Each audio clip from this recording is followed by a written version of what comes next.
Red Green Online present.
আপনারা জানেন আমাদের চৌকা এবং কিরণগঞ্জ দুটা বিজিবি ক্যাম্পের মাঝামাঝি স্থানে 177-এর 3S বরাবর এখানে আমাদের বাংলাদেশি কিছু আম গাছ ছিল।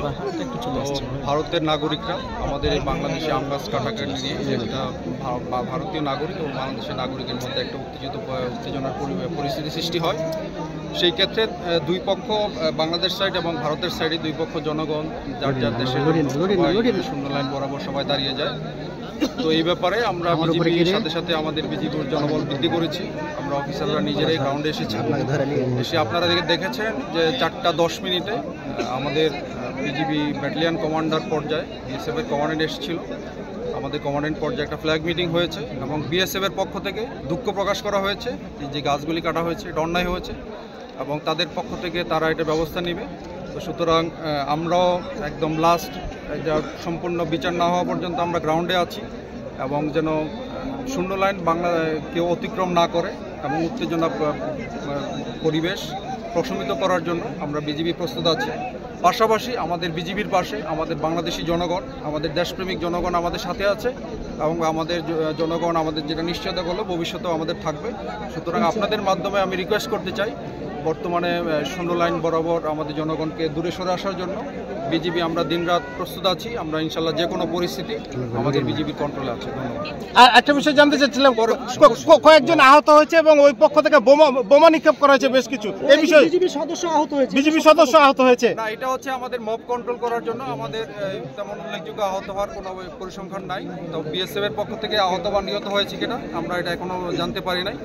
তবে আমরা এটা বিভিন্ন মব কন্ট্রোল করার জন্য ওরা সাউন্ড গ্রেনেড নিক্ষেপ করেছে, যেটা ওরা ইন্টারন্যাশনাল আইন যেটা আছে এটা ভঙ্গ করেছে।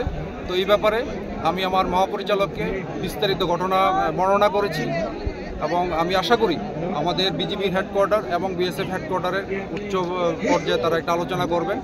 তবে আমি এই এলাকায় এটুকু নিশ্চয়তা করতে চাই, বাংলাদেশি জনগণ এবং বিজিবি আমরা প্রস্তুত আছি সীমান্তে। আমাদের বাংলাদেশি 1 ইঞ্চি আমরা ছাড় দিব না এবং ওই এলাকার সীমান্তের নিরাপত্তা আমরা বজায় রাখি।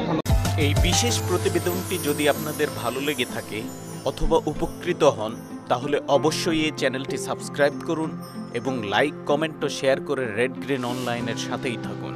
Thanks to everyone. Red green online.